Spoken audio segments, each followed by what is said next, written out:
시청자 여러분 안녕하십니까? 익산 시정 뉴스입니다.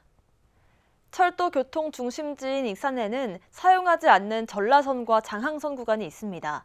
이런 폐철도 부지의 미세먼지를 줄이고 도시 열섬 현상도 완화시켜줄 도시숲 조성이 속도를 내고 있습니다. 올해부터 3년간 송악동과 인화동, 오산면 일대에 110억 원이 투입돼 도시숲이 만들어지면 녹색 공간으로 바뀌는 익산 지역 폐철도 구간은 전체의 80% 이상이 됩니다. 한국농업기술진흥원 정문 앞을 관통하고 있는 폐철도입니다. 1.5km 구간에 걸쳐 쓰지 않는 철로는 이미 철거됐고 국가철도공단과 협약만 맺으면 나무가 심어지게 됩니다. 오산초등학교 인근 이곳에도 오래된 폐철도가 있습니다.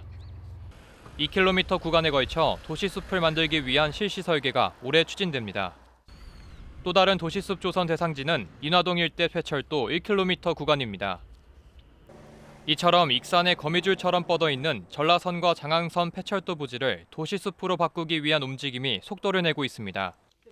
복선 전철화로 발생한 폐철도 4.5km를 대상으로 올해부터 3년간 110억 원이 투입됩니다.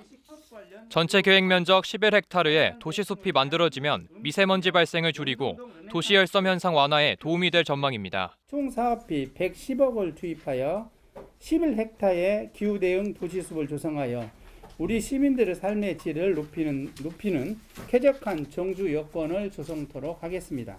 익산시는 폐철도를 활용한 도시숲 조성에 예산 부담을 줄이고 효율성을 높이기 위한 방안을 추진합니다. 철도 유휴부지가 국가 소유인 만큼 20년간 활용한 후 기부 체납하거나 단계적으로 매입하는 방안을 고려하고 있습니다. 또 산림청 기후대응 공모사업을 통해 기금을 확보할 계획입니다. 2024년도 산림청 기후대응 기금을 확보하기 위하여 전라산 폐철도 유휴부지인 인화 행복주택에서 평화역구 1km간을 도시로 조성하여 하는 국가 예산 확보를 위하여 최선을 다하고 있습니다. 익산에 있는 폐철도는 전체 10km. 앞서 신재생 자원센터 인근 등 4개 구간에 이어 올해부터 3년에 걸쳐 3개 구간에 추가로 확충되게 되는 도시숲. 이번 사업이 마무리되면 전체 폐철도의 80% 이상이 도심 허파로 불리는 도시숲으로 새롭게 태어나게 됩니다. 익산을 비롯한 전북이 그린바이오 산업 중심지로 떠오를 전망입니다. 농림식품축산부가 그린바이오 산업 육성 전략을 발표하고 2027년까지 10조를 투자하겠다고 밝혔습니다. 그린바이오 산업 중심 거점으로 발전시킬 6대 허브로 도내에서 익산과 김제, 정읍이 포함됐습니다. 익산은 동물용 의약품 분야의 동물용 의약품 효능 안정성 센터와 식품 분야의 국가 식품 클러스터가 해당됩니다. 김제는 종자 분야의 K시드밸리, 정읍은 미생물 분야의 미생물 산업 육성 지원센터가 해당됩니다. 익산 부송동의 관광호텔 건립이 추진됩니다. 전라북도와 익산시, MLB 파트너스, 중도가스는 관광호텔 건립 투자 협약을 맺었습니다. 익산 부송동 일대 5천여 제곱미터의 객실 90개를 갖춘 지상 17층 규모의 관광호텔을 내년까지 짓기로 하고 227억 원을 투입하게 됩니다. 관광호텔이 들어서면 31명의 고용 창출 효과가 기대되며 익산시의 체류형 관광객 유치 활동에 도움이 될 전망입니다. 익산 지역 대규모 건설 공사가 잇따르면서 일자리 창출과 상권 긍정 효과가 나타나고 있습니다. 익산시는 최근 4조 원 규모의 도시공원 민간 특례 사업으로 진행되거나 예정된 대규모 아파트 건설과 공원 조성에 따라 공사 현장 일자리 3천여 개가 창출됐다고 밝혔습니다. 또 자금 유통이 활발해지면서 익산 지역 음식점 등 골목 상권의 식품위생업소 영업 신고 건수가 648건에서 814건으로 1년 새 25.6%가 늘었고 반면 같은 기간 폐업 신고는 323건에서 313건으로 소폭 줄어들었습니다. 허위사실 공포 혐의로 기소돼 1심에서 무죄 판결을 받은 정헌율 익산시장이 시정 업무에 속도를 내겠다고 말했습니다. 정 시장은 익산시청 기자실을 방문해 그동안 재판 준비로 인해 제대로 챙기지 못한 시정 업무에 박차를 가하겠다고 밝혔습니다. 또 검찰 기소 이후 도심공원 민간 특례 사업에 공무원들이 적극 나서지 못하는 등 시정에 탄력을 받지 못함으로써 결국 민폐를 끼치는 결과가 초래됐다며 이제 정상적으로 복귀한 만큼 시정 업무를 적극적으로 챙기겠다고 강조했습니다. 익산시가 모현동 옛 농업전수관 부지에 다우리를 착공했습니다. 오는 2025년 완공되는 다우리는 익산의 첫 생활 SOC 복합시설로 한 공간의 돌봄과 상담, 교육, 문화 서비스를 원스톱으로 제공합니다. 다우리에는 다함께 돌봄센터, 가족센터 교육실, 여성단체 협의회 사무실, 강당과 사무실 등이 배치될 예정입니다.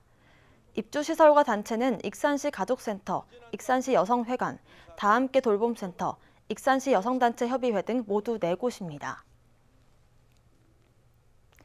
익산 청년시청의 취업 역량 강화 프로그램 수강생 10명 중 9명이 만족한다는 자체 조사 결과가 나왔습니다. 익산시는 지난해 수강생 203명을 대상으로 실시한 서면 조사에서 만족도 97%를 보였다고 밝혔습니다. 강사 및 강의 내용 96%, 교육기관 및 인원 96%, 강의를 통한 도움 98%였습니다. 익산 청년시청 취업 역량 강화 프로그램은 단기 속성 토익 특강반을 시작으로 3월에는 상반기 공기업 채용에 대비한 취업 스터디 공기업반을 운영할 예정입니다. 책이 도서관에 비치돼 시민의 손에 닿기까지는 라벨 작업 등으로 2주에서 3주의 시간이 걸립니다.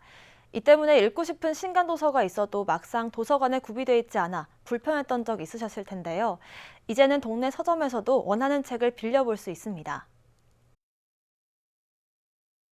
익산에서는 이용자가 원하는 책을 신청하면 도서관이 아닌 서점에서도 책을 무료로 빌려볼 수 있습니다. 익산시가 지난해부터 실시한 바로북 서비스 덕분입니다. 동네 서점 희망 도서바로 대출 서비스의 새 이름인데요.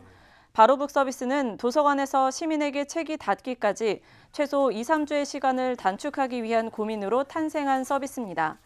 바로북을 통해 도서관과 서점은 이용자가 늘고 시민은 신간 도서를 빠르게 볼 수 있어 선순환적 의미가 큽니다. 지난해 6월 서비스 시작 이후 6개월간 1,875명의 시민들이 2,574권의 책을 대출했습니다. 특히 높은 접근성과 경제적 이점으로 직장인과 대학생에게 반응이 뜨겁습니다. 저 같은 학생 같은 경우는 바빠서 되게 도서관까지 가거나 이런 일이 되게 좀 복잡하거든요. 근데 이제 이렇게 가까운 서점에서 또 도서관에는 없는 신간이나 그런 책들 여쭤보고 빌릴 수 있다는 점에서 바로 대출을 많이 이용하고 있어요. 이 바로북 서비스는 시민뿐만 아니라 온라인 대형 서점의 인기로 경영 위기를 겪는 지역 서점에서도 큰 도움이 되고 있습니다. 서점에서 시민들이 대출한 책은 한 달에 한 번 도서관에서 사가기 때문입니다. 대출을 해가셨다가 본인이 이제 너무 좋아가지고 소장하고 싶으신 책은 이제 구입으로 연결도 되고, 일단 이용자들이 도서관에 있는 책 말고 바로 오늘 나온 새 책까지도 대출해갈 수 있는 게 참 좋은 것 같습니다. 대출 상승에도 영향이 있는데요. 일단 안 오시던 분들이 서점 방문해 주셔서 구입으로 연결이 되고, 작년 6월 시행된 바로북 서비스로 시립도서관은 현재까지 7천만 원어치 책을 동네 서점에서 사들였습니다. 서비스를 이용하려면 익산시립도서관 홈페이지에서 도서를 검색한 후 가까운 협약서점을 선택해 신청하면 됩니다. 서점으로부터 도서가 준비되었다는 알림 메시지를 수신하면 해당 서점에 방문해 신청한 도서를 빌려볼 수 있습니다. 서점에서 직접 책을 살펴보고 그 자리에서 바로북 서비스를 이용하는 시민들도 있습니다. 익산 시민은 1인당 월 3권까지 신청할 수 있으며 14일 이내에 해당 서점으로 반납하면 됩니다. 현재 익산 시내 6개 서점에서 이 바로북 서비스를 이용할 수 있습니다. 익산시는 상반기에 협약서점을 더 확대할 방침이라고 밝혔습니다. 지역 서점의 경영난 해소의 방법이자 시민들의 책 읽는 문화 확산에도 기여하는 바로북 서비스. 이 서비스의 선한 영향력이 기대됩니다. 동네 서점을 복합 문화 공간으로 활용하는 방안이 추진될 전망입니다. 정헌율 익산시장은 간부회의를 통해 구도심 골목 문화의 다양성 확보를 위해 동네 서점 복합 문화공간 활용 방안을 마련할 것을 주문했습니다. 현재 익산시는 동네 서점 활성화를 위해 도서 우선 구매와 희망도서 바로 대출 서비스 등을 시행하고 있습니다. 한편 익산에는 30여 곳의 동네 서점이 운영되고 있습니다.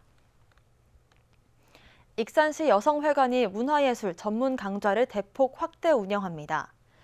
여성회관은 반려식물 원예 테라피, 아동미술 지도사, 첼로 등 신규 강좌를 포함해 지난해보다 2.7배 늘어난 68개 강좌를 개설했습니다. 상반기 강좌에는 단기간 자격증 취득이 가능한 자격증 반도 19개 반으로 확대 개설됩니다. 또한 직장인을 위한 야간 강좌로 한자 지도사, 플로리스트, 방송 댄스 등도 진행됩니다. 강좌는 3월부터 4개월 동안 진행되며 20일부터 24일까지 5일간 익산시 홈페이지를 통해 선착순으로 모집합니다. 음식식품교육문화원이 본격 운영됩니다. 익산 음식식품교육문화원은 다이로움 청년 공유주방과 요리문화교실 운영에 들어간다고 밝혔습니다.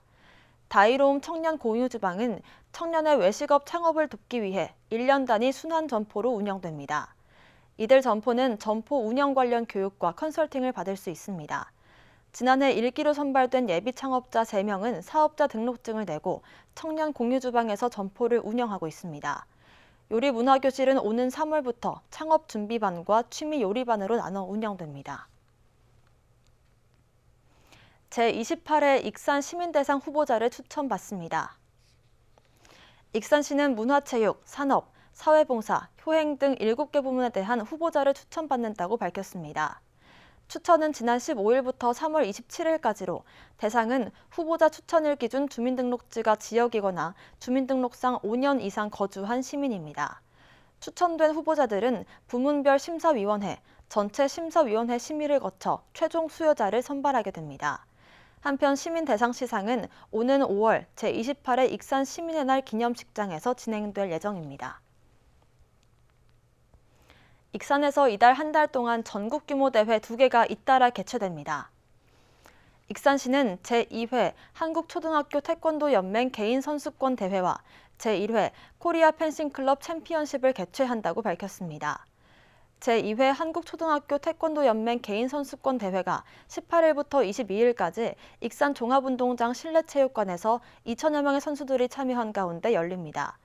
올해 처음 열리는 코리아 펜싱클럽 챔피언십은 18일부터 2일간 종합운동장 펜싱 아카데미에서 500여 명의 선수가 참여하며 하반기에도 같은 규모로 열릴 예정입니다. 익산시 노인종합복지관이 보건복지부 평가에서 5회 연속 최우수 복지시설로 선정됐습니다.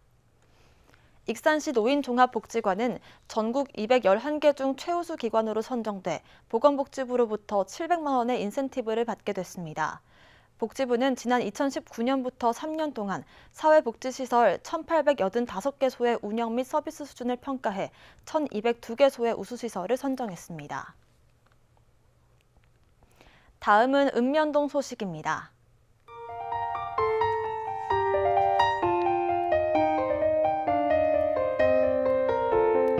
익산 신동 새마을 부녀회가 지역 홀몸 어르신 35대 부녀 회원들이 직접 손수 준비한 음식을 전달하는 온정의 나눔 행사를 가졌습니다. 20여 명의 부녀 회원들이 동태탕과 김치 등 밑반찬을 준비한 후 홀몸 어르신 세대를 직접 방문해 어르신들의 안부를 살피면서 따뜻한 음식을 전달했습니다.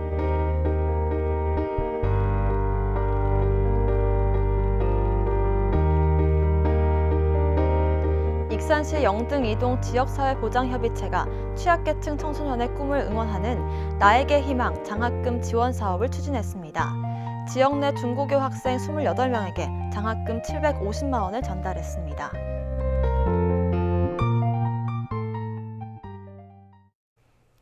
이것으로 익산 시정 뉴스를 마칩니다. 시청해주신 여러분 고맙습니다.